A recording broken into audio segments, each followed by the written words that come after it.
पिछली क्लास में हम लोग पढ़ रहे थे फैक्टर्स अफेक्टिंग एंजाइम, ठीक है। यानी कि कौन कौन से फैक्टर होते हैं जो एंजाइम की एक्टिविटी को क्या करते हैं, बढ़ाते हैं, या कौन कौन से ऐसे फैक्टर होते हैं जो एंजाइम की एक्टिविटी को घटाते हैं।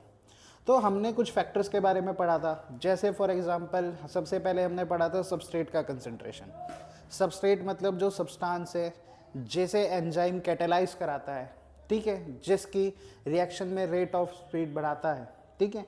अब उस सबस्ट्रेट का अगर कंसंट्रेशन क्या हो, पहले अगर बढ़े, धीरे धीरे अगर बढ़े तो रेट ऑफ रिएक्शन भी बढ़ेगा साथ ही साथ, लेकिन एक टाइम ऐसा आएगा जब क्या है कि आपके एंजाइम्स और सबस्ट्रेट का लेवल क्या होगा, बराबर। उस समय रेट ऑफ रिएक्शन क्या होगी, पूरे ही मैक्सिमम रेट पे पहुंच चुकी होगी। उसके बाद आप जितना भी कंसंट्रेशन बढ़ा लो सबस्ट्रेट का, कांस्टेंट ही रहने वाली है रेट ऑफ रिएक्शन, ठीक है। उसके बाद हमने एंजाइम का पढ़ा था, सेम केस था कि मैक्सिमम स्पीड अचीव करने के बाद कांस्टेंट ही रहने वाली है, चाहे आप कितने एंजाइम बढ़ा लो, ठीक है। उसके बाद हमने पढ़ा था बेटा कि हमारा जो पीएच था, ठीक है, उसके अलावा वाटर पढ़ा था कि वाटर मीडियम प्रोवाइड करता है, रीजन प्रोवाइड करता है। कल मैंने बताया था एक फैक्टर है जिसका नाम है इनिबिटर, उसके बारे में हम पढ़ेंगे थोड़ा, ठीक है। चलो नेक्स्ट बेटा, लास्ट फैक्टर में, फैक्टर्स के अंदर जो लास्ट है वो ये है effect of inhibitor on enzyme, ठीक है।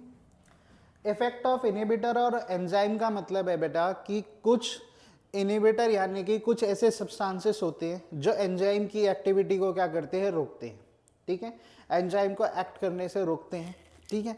अब वो किस तरीके से एक्शन करते हैं, क्या करते हैं, अब उसके बारे में हम पढ़ेंगे, ठीक है। सबसे पहले इनिबिटर्स की अगर मैं बात करूं, इनिबिटर्स अलग अलग टाइप के होते हैं, लेकिन होते क्या है इनिबिटर्स? इनिबिटर्स बेटे क्या होते हैं, इनिबिटर्स वो सब्सटेंस होते हैं जो एंजाइम को पार्शली और कंप्लीटली क्या करते हैं, ब्लॉक, काम करने से रोक देते हैं। और इनिबिटर्स जब कम इफेक्टिव होते हैं जब एंजाइम और सबस्ट्रेट का कंसंट्रेशन क्या हो, हायर हो। तो ठीक है, सो स्टार्ट करें। देखो सबसे पहले कोई भी मान ले केमिकल रिएक्शन हो रही है, कोई भी केमिकल रिएक्शन हो रही है, अगर उसके अंदर इनिबिटर्स सब्सटेंस प्रेजेंट है, यानी इनिबिटर्स प्रेजेंट है, तो वो क्या करेगा, एंजाइम की एक्टिविटी को रोकेगा। हम किसके लिए इनिबिटर्स पढ़ रहे हैं, एंजाइम के लिए पढ़ रहे हैं कि इफेक्ट क्या है इनिबिटर्स का किस पे, एंजाइम का। तो if inhibitors are present in a chemical mixture, यानी जो भी केमिकल मिक्सचर है जिसे भी रिएक्ट कराना है, अगर उसके अंदर क्या प्रेजेंट है, इनिबिटर प्रेजेंट है। क्या प्रेजेंट है? अगर इनिबिटर प्रेजेंट है किसके अंदर, केमिकल मिक्सचर के अंदर, इट विल पार्शली, ये पार्शली और completely block the activity of enzyme, ठीक है। दोबारा सुनो, इनिबिटर एक ऐसा सब्सटेंस है, अगर ये केमिकल मिक्सचर में रहा तो ये पार्शली और कंप्लीटली क्या करेगा, ब्लॉक करेगा किसकी एक्टिविटी, एंजाइम की एक्टिविटी को, ठीक है। लेकिन अब इनिबिटर कब असरदार कम होते हैं, ठीक है, इनिबिटर कब अपना एक्शन अच्छे से नहीं कर पाएंगे। मान के चलो सबस्ट्रेट का कंसंट्रेशन बहुत ज़्यादा है या एंजाइम का कंसंट्रेशन बहुत ज़्यादा है, तो इनिबिटर्स एक लिमिटेड अमाउंट में होंगे, कितने ही एंजाइम और कितने ही सबस्ट्रेट को रोक लेंगे, ठीक है।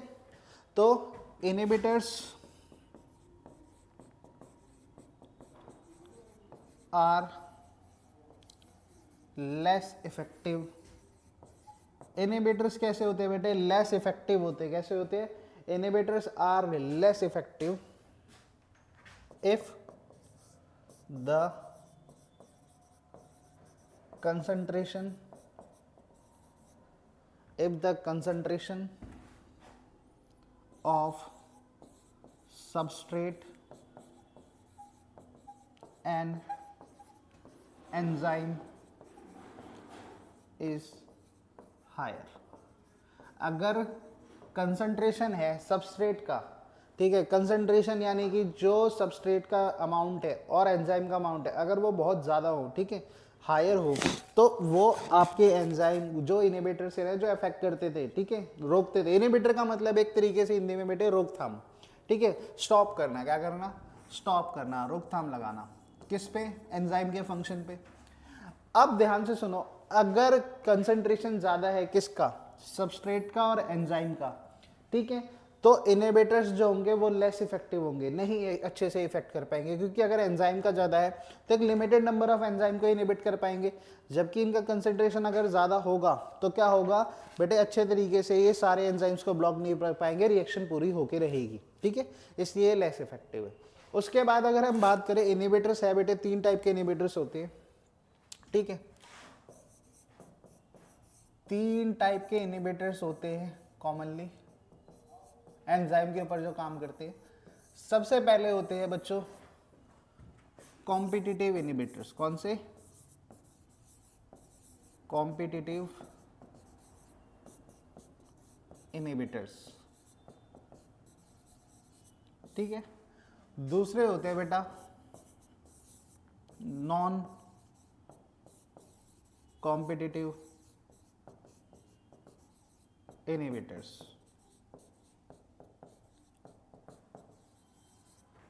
तीसरे होते हैं एलोस्टेरिक इनहिबिटर्स, ठीक है, कॉम्पिटिटिव, नॉन कॉम्पिटिटिव और एलोस्टेरिक इनहिबिटर्स, ठीक है। अब इनका मतलब है क्या? देखो, सबसे पहले कॉम्पिटिटिव इनहिबिटर्स का मतलब ये है, देखो मान के चलो, मानिए ये एंजाइम है, क्या है ये? एंजाइम है, ठीक, और बच्चों ये है सबस्ट्रेट, क्या है ये? सबस्ट्रेट है, ठीक है, ये क्या है? एंजाइम, और बच्चों ये क्या है? सबस्ट्रेट, ठीक है। अब देखो हमने नॉर्मली पढ़ा क्या है इसका फंक्शन, कि भैया कि जो इधर, ठीक है, देखो हमने पढ़ा क्या है कि जो एंजाइम होता है उससे आगे कौन जुड़ता है? सबस्ट्रेट आकर के जुड़ता है। जब सबस्ट्रेट इससे आगे जुड़ेगा क्या बनाएगा? Enzyme substrate complex. और एंजाइम क्या करेगा? सबस्ट्रेट को प्रोडक्ट्स के अंदर तोड़ देगा। किसके अंदर तोड़ देगा? प्रोडक्ट्स के अंदर। लेकिन इमेजिन करो, अब ये जो एंजाइम है, ठीक है, इसकी जो ये स्पेसिफिक साइट है, ठीक है, ये इस साइट को क्या बोलते हैं बेटे? इसको बोलते हैं एक्टिव साइट। क्या बोलते हैं इसको? एक्टिव साइट, ठीक है। एक्टिव साइट पे क्या आकर के बाइंड होता है? एक्टिव साइट पे बेटे आकर के कोई भी सबस्ट्रेट जुड़ता है, ठीक है। अब मान के चलिए कि एंजाइम है, एंजाइम पे आके सबस्ट्रेट जिस साइट पे जुड़ेगा वो सबस्ट्रेट की जगह कोई दूसरा सब्सटेंस है जिसका भी शेप ऐसा ही है जैसा कि सबस्ट्रेट का है, और ये इनहिबिटर है। क्या है ये? इनहिबिटर है। अब होगा ये कि जो ये इनहिबिटर है ये क्या करेगा? सबस्ट्रेट की जगह जा करके खुद बाइंड कर जाएगा। देखो, अब मैं कॉम्पिटिटिव इनहिबिटर्स का बताता हूँ। कॉम्पिटिटिव मतलब कंपटीशन कर रहे हैं, ठीक है। कौन कंपटीशन कर रहा है? सबस्ट्रेट कंपटीशन कर रहा है किसके साथ? इनहिबिटर के साथ। इनहिबिटर कर रहा है सबस्ट्रेट के साथ, ठीक है। दोनों आपस में क्या कर रहे हैं? कंपीट कर रहे हैं। कंपीट कैसे कर रहे हैं? दोनों का जो कॉम्पिटिटिव इनहिबिटर्स होते हैं ना, इनका जो स्ट्रक्चर होता है वो सेम होता है किसके साथ? सबस्ट्रेट के साथ। तो दोनों के दोनों कंपीट करते हैं किसके साथ जुड़ने के लिए? एक्टिव साइट पे बाइंड करने के लिए। किसकी? एंजाइम की, ठीक है। ये है कॉम्पिटिटिव इनहिबिटर जो कंपीट करते हैं। नॉन कॉम्पिटिटिव की बात करूं सीधा सीधा, तो नॉन कॉम्पिटिटिव इनहिबिटर्स वो इनहिबिटर्स होते हैं जो बेसिकली पॉइजन मान लो, ठीक है, पॉइजनस सब्सटेंस। ये क्या करते हैं? डायरेक्ट एंजाइम है ना, एंजाइम के स्ट्रक्चर को तोड़ देते हैं, जिससे क्या है? एंजाइम अपना काम नहीं कर पाएगा। तो ये कौन से इनहिबिटर हो गए? नॉन कॉम्पिटिटिव, ठीक है। उसके बाद कौन सा आता है? Allosteric inhibitors. बेटे ये वो इनहिबिटर्स होते हैं, ये क्या काम करते हैं? Allosteric inhibitors. एलोस्टेरिक इनहिबिटर्स क्या है? एंजाइम के एक्टिव साइट पे बाइंड ना करके दूसरी साइट पे बाइंड करते हैं और अपने केमिकल फंक्शन से एंजाइम को सबस्ट्रेट से बाइंड करने से रोकते हैं, ठीक है। ये सारे थे बेटे आपके इनहिबिटर्स, ठीक है। अब एक एक को मैं लिख देता हूँ, चलो थोड़ा थोड़ा। सबसे पहले ये हटा देता हूँ।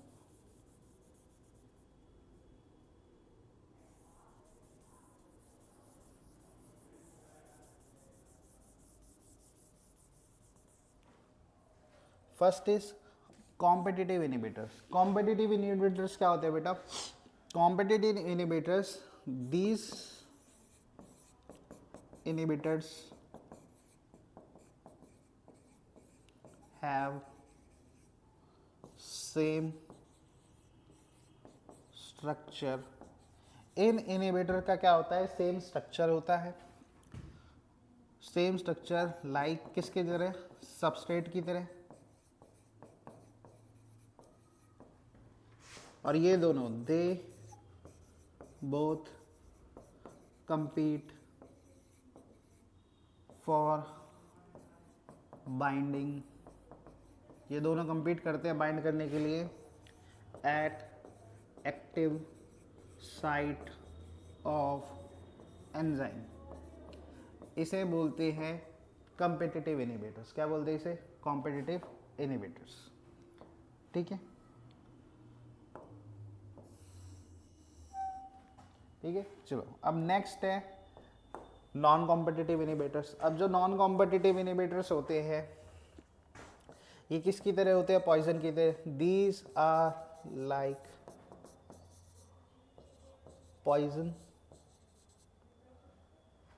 poisonous substance. These are like poisonous substance that destroy structure of enzyme. ये एंजाइम के स्ट्रक्चर को ही क्या कर देते हैं? डिस्ट्रॉय कर देते हैं, जिससे एंजाइम अपना काम नहीं कर पाएगा, एक्टिविटी नहीं कर पाएगा। इन्हें बोलते हैं हम क्या? Non competitive inhibitors. उसके बाद बात करें एलोस्टेरिक की, तो एलोस्टेरिक के अंदर क्या होता है? एलोस्टेरिक के अंदर क्या होता है? Inhibitors binds at other site than active site। Inhibitors किसी और साइट पे बाइंड करते हैं एक्टिव साइट के अलावा एंड अल्टर इट्स फंक्शन। और क्या कर देते हैं? एंजाइम के फंक्शन को अल्टर कर देते हैं।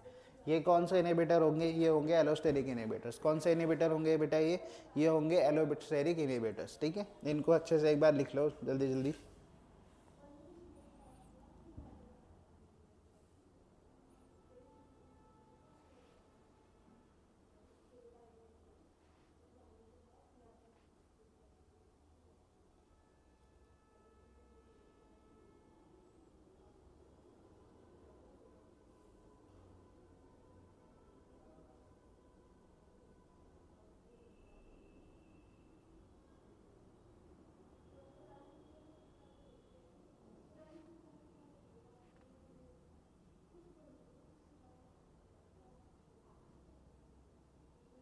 लिख लिया? चलो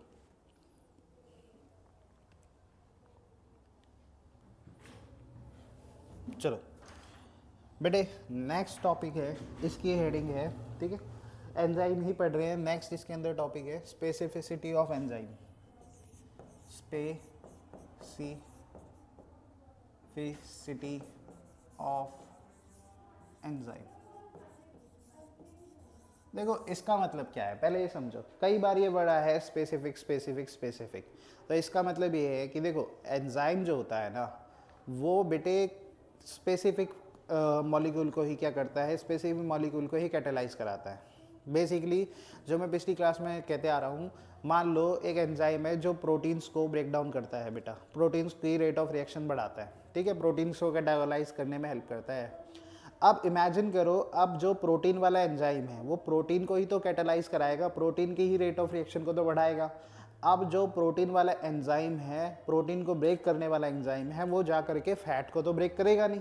ठीक है, इसका मतलब क्या हुआ कि एक एंजाइम है वो एक स्पेसिफिक मॉलिक्यूल या रिएक्शन के अंदर ही पार्टिसिपेट करता है। ठीक है, वो एंजाइम की क्या कहलाती है? स्पेसिफिसिटी। और इसी स्पेसिफिसिटी के कारण ना एंजाइम बहुत इंपॉर्टेंट हो जाते हैं किसके अंदर? डायग्नोस्टिक के अंदर और रिसर्च के अंदर। ठीक है, डायग्नोसिस के अंदर कैसे कि आप इससे कई तरीके की बॉडी में एबनॉर्मलिटी या डिसीजेस का पता लगा सकते हो। ठीक है, जैसे फॉर एग्जांपल कि जो एंजाइम होते हैं ना वो स्पेसिफिक होते हैं। ठीक है, एंजाइम्स आर स्पेसिफिक एंजाइम्स कैसे होते हैं, स्पेसिफिक होते हैं for their action, for their action. Enzyme जो होते हैं बेटे वो कैसे होते हैं, वो स्पेसिफिक होते हैं अपने एक्शन के लिए, ठीक है। अपने एक्शन के लिए स्पेसिफिक होने का मतलब ये है कि certain enzymes only participate in specific reaction, यानी कि कुछ एंजाइम जो होते हैं वो उन्हीं रिएक्शन में पार्टिसिपेट करते हैं जिनके अंदर उनकी प्रॉपर्टी है, जिनके अंदर वो करना चाहते हैं, ठीक है। बेसिकली प्रोटीन वाला प्रोटीन वाले के साथ ही रिएक्ट करेगा, कार्बोहाइड्रेट वाला एंजाइम कार्बोहाइड्रेट के साथ ही रिएक्ट करेगा, और अगर उसके अलावा मैं बोलूं कि जो आपका फैट वाला एंजाइम होगा फैट वाले के साथ ही रिएक्ट करेगा, ठीक है। इसीलिए ये बहुत इंपॉर्टेंट हो जाते हैं enzymes because of their specificity. Enzyme की स्पेसिफिसिटी की वजह से, बिकॉज ऑफ देयर एंजाइम की स्पेसिफिसिटी की वजह से, these enzymes are also used for diagnostic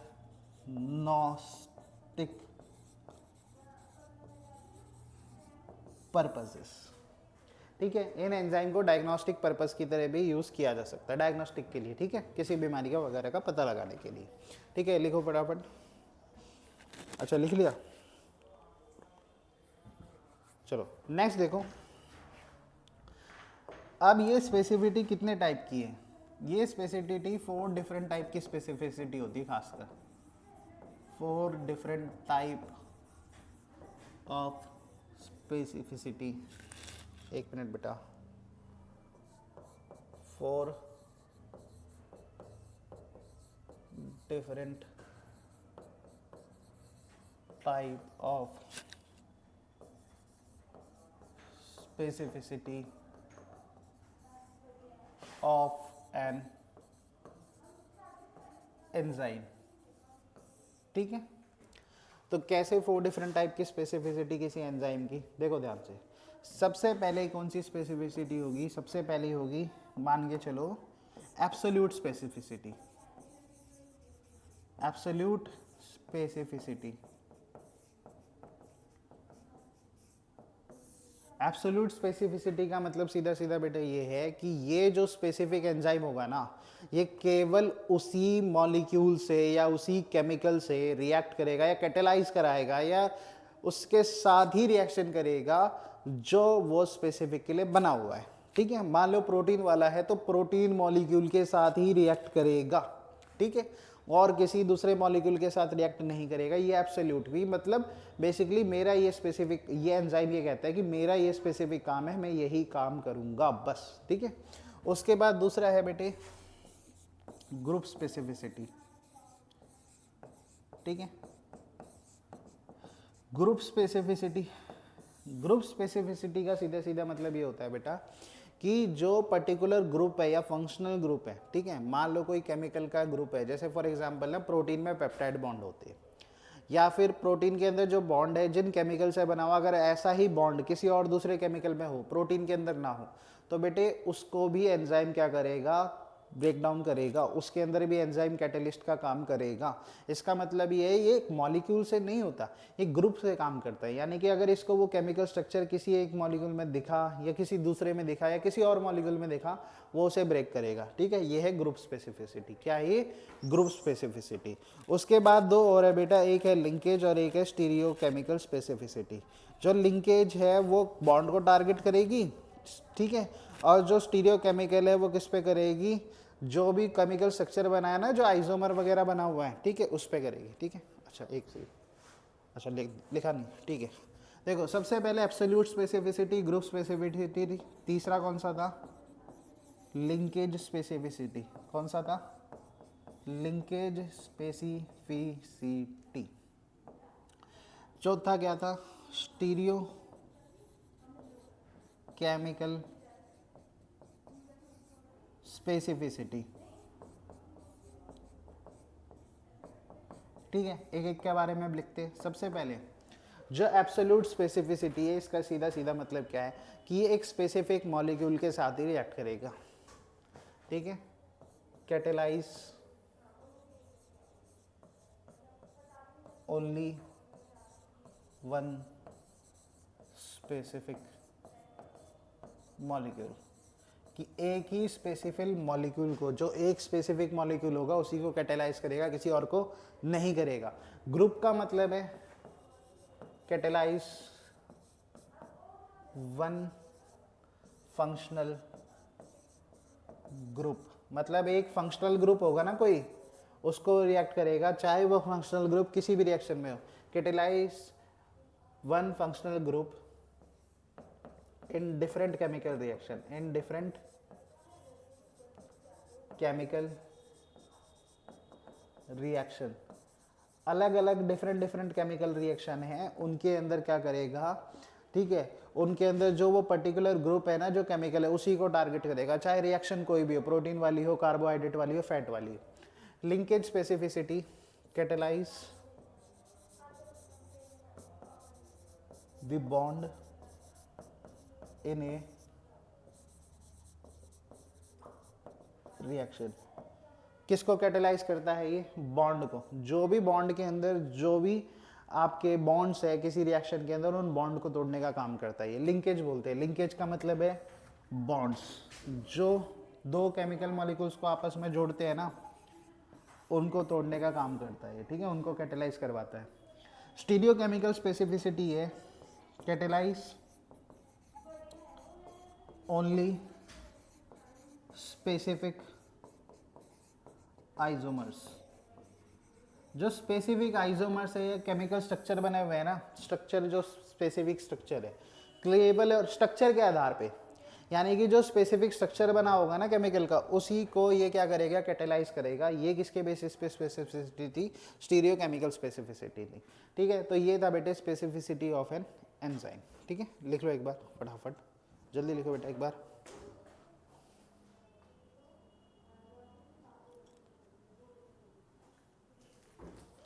लिखो लिखो।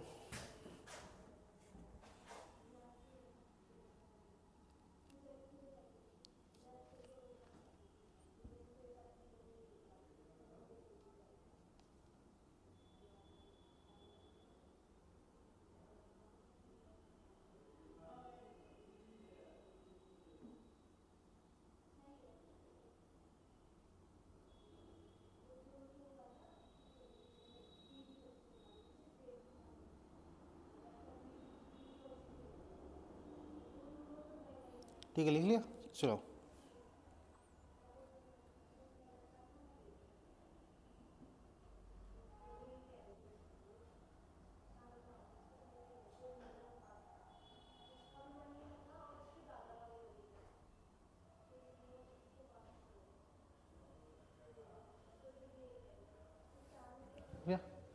ठीक है, अब देखो बेटे एक छोटा सा टॉपिक देखो। जो एंजाइम होते हैं ना, कैटेलाइज जब करवाते हैं, ठीक है, तो जब कैटेलाइज करवाते हैं किसी केमिकल रिएक्शन के अंदर, तो देखो कई बार क्या है कि इलेक्ट्रॉन्स को क्या कराते हैं, रिलीज कराते हैं, इलेक्ट्रॉन को डोनेट कराते हैं या एक्सेप्ट करवाते हैं। कई बार एक फंक्शनल ग्रुप को, तो मतलब एक केमिकल के अंदर से एक ग्रुप को या एक स्ट्रक्चर को तोड़ करके किसी और दूसरे को दे देते हैं। कई बार एंजाइम क्या है, वाटर की प्रेजेंस में क्या करते हैं, रिएक्ट करते हैं। कई बार वाटर मॉलिक्यूल रिलीज होता है एंजाइम के रिएक्ट करने के बाद, या फिर वाटर मॉलिक्यूल का एडिशन होता है। ठीक है, तो इस आधार पे ना एंजाइम्स को अलग अलग तरीके से क्लासिफाई कर रखा है और नेमिंग दे रखी है। ठीक है, नेमिंग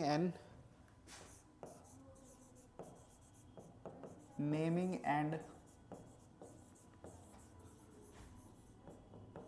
क्लासिफिकेशन ऑफ एंजाइम।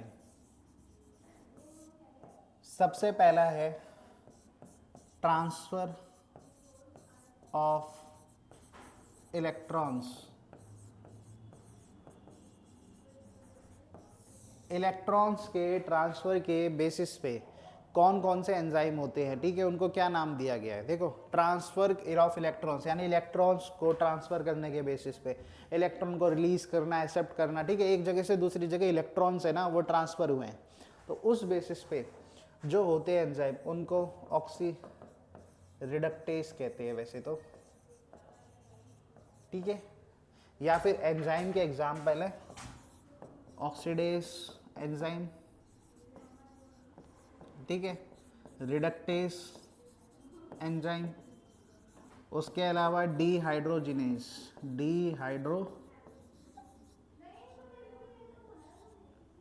एक मिनट बेटे दोबारा लिख देता हूँ मैं, डीहाइड्रोजिनेस,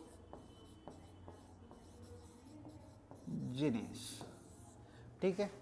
एक तो ट्रांसफर ऑफ इलेक्ट्रॉन के बेसिस पे है, तो चलो ट्रांसफर ऑफ इलेक्ट्रॉन के बेसिस पे देखो, ट्रांसफर ऑफ इलेक्ट्रॉन के बेसिस पे ये था कि या तो इलेक्ट्रॉन को क्या करेंगे, एक केमिकल सब्सटेंस से दूसरे केमिकल सब्सटेंस के मॉलिक्यूल को दे देंगे, या एक्सेप्ट कर लेंगे इलेक्ट्रॉन किसी दूसरे सब्सटेंस से। तो जो इलेक्ट्रॉन का ट्रांसफर कराने वाले एंजाइम है ना, उसका एग्जाम्पल क्या है, ऑक्सीडेस, रिडक्टेस, डीहाइड्रोजिनेस, ठीक है। उसके बाद कोई एक फंक्शनल ग्रुप है उसको ट्रांसफर कराने वाले, transfer of functional group, transfer of functional group, functional group को ट्रांसफर कराने वाले जो एंजाइम है उन एंजाइम का नाम क्या है, ट्रांसफिरेस। क्या नाम है उनका, ट्रांसफिरेस। क्या नाम है उनका, ट्रांसफिरेस, ठीक है। चलो अच्छा जल्दी,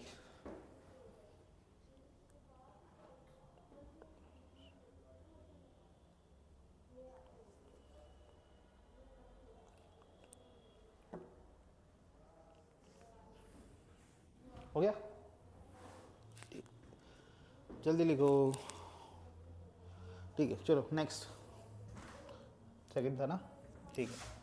देखो कुछ ऐसे एंजाइम होते हैं जो क्या करते हैं, जो मैंने बताया था, वाटर को रिलीज करते हैं, मतलब ब्रेक डाउन करके वाटर मॉलिक्यूल रिलीज करेंगे या वाटर मॉलिक्यूल का ऐड करेंगे, ठीक है। रिमूवल और एडिशन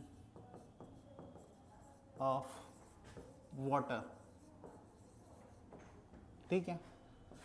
रिमूवल और एडिशन ऑफ वाटर, ऐसे एंजाइम को बोलते हैं हाइड्रोलिसिस। क्या बोलते हैं ऐसे एंजाइम को, हाइड्रोलिसिस। जब भी हाइड्रोलिसिस वर्ड आए ना ये समझ जाना, या तो वाटर मॉलिक्यूल, देखो जो मैं नेमिंग बता रहा हूँ, क्लासिफिकेशन बता रहा हूँ बेटे, ठीक है, इंपॉर्टेंट है, काम आएगी। देखो क्यों, देखो जब भी आप कभी सुनो ऑक्सीडेज एंजाइम, इसका मतलब समझ जाना इलेक्ट्रॉन के ट्रांसफर की बात हो रही है, ठीक है। डिहाइड्रोजिनेज या रिडक्टेज एंजाइम है। उसके अलावा हमने क्या पढ़ा था कि फंक्शनल ग्रुप का ट्रांसफर करना। अगर कभी भी आता है ट्रांसफेरेज एंजाइम, ठीक है, ट्रांसफेरेज एक ग्रुप है, बहुत सारे अलग अलग उसके अंदर एंजाइम आएंगे, लेकिन अगर कभी लिखा आता है ना ट्रांसफेरेज एंजाइम, इसका मतलब है वो एंजाइम क्या करवा रहा होगा, वो एंजाइम एक फंक्शनल ग्रुप को दूसरी जगह ट्रांसफर करा रहा होगा। तो अगर कभी लिखा आता है ना हाइड्रोलेज एंजाइम, तो हाइड्रोलेज क्या करता है, जो भी वाटर है ना उसको रिमूव करने का काम करता है, ठीक है, या फिर ऐड करने का काम करता है किसी रिएक्शन के अंदर, ठीक है। ऐसे ही अगला, चेंजिंग द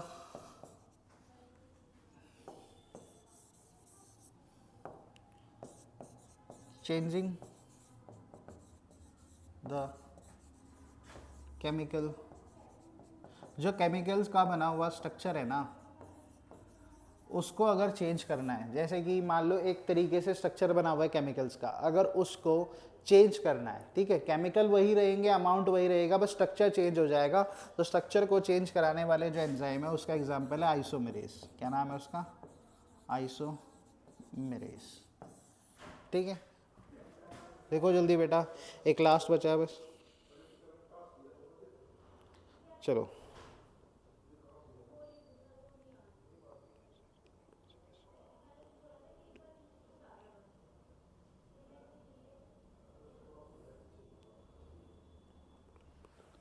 ठीक है, हो गया। चलो नेक्स्ट है लाइस, ठीक है। एक एंजाइम का ग्रुप होता है लाइस। ये क्या करता है बेटा, ध्यान से सुनना, ये जो भी सबस्ट्रेट होता है ना उसको स्प्लिट कर देता है बराबर भागों में दो, ठीक है। लेकिन स्पेशल क्या है इसमें, स्पेशल ये है कि ये नॉन हाइड्रोलाइटिक प्रोसेस है, समझता है, वाटर की ज़रूरत नहीं होती है एज ए रिएजेंट, ठीक है। तो ये क्या कर देता है, स्प्लिट सबस्ट्रेट मॉलिक्यूल, ये क्या करता है, सबस्ट्रेट मॉलिक्यूल को स्प्लिट कर देता है, ठीक है। और इसके जो एग्जाम्पल है लाइज एंजाइम के, वो एग्जाम्पल है एल्डोलिसिस, एल्डोलिस, डी कार्बोक्सिलेज, डी कार्बोक्सिलेज, ठीक है, एल्डोलेस और डी कार्बोक्सिलेज।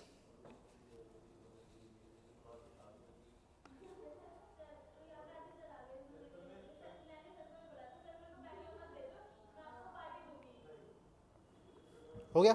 चलो एक लास्ट लिख लो, एडिशनल काम आएगा वो, ठीक है। मतलब कि एक एंजाइम ऐसा होता है, देखो केमिकल रिएक्शन मैंने सबसे स्टार्टिंग में बताई थी, दो मॉलिक्यूल्स को जोड़ना, सॉरी मेटाबॉलिज्म क्या होता है, केमिकल रिएक्शन होती है हमारी बॉडी में दो तरीके की होती है, एनाबॉलिज्म, कैटाबॉलिज्म, ठीक है।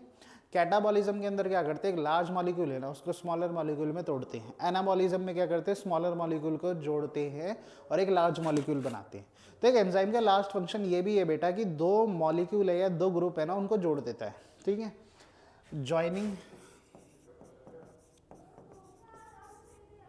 टू मॉलिक्यूल, दो मॉलिक्यूल को जोड़ता है, उस एंजाइम का नाम क्या होता है, लाइगेज। क्या नाम होता है, लाइगेज। एग्जाम्पल याद रखना बेटा कि जो दो मॉलिक्यूल्स को आपस में जोड़ने का काम करता है वो एंजाइम क्या है, लाइगेज। ये जोड़ने, जब भी लाइगेज दिखे ना वर्ड तो समझ जाना ये एंजाइम क्या कर रहा होगा बेटे, जोड़ रहा होगा किन्हीं दो मॉलिक्यूल्स को, ठीक है। तो ये था बेटे इसका एंजाइम का क्लासिफिकेशन।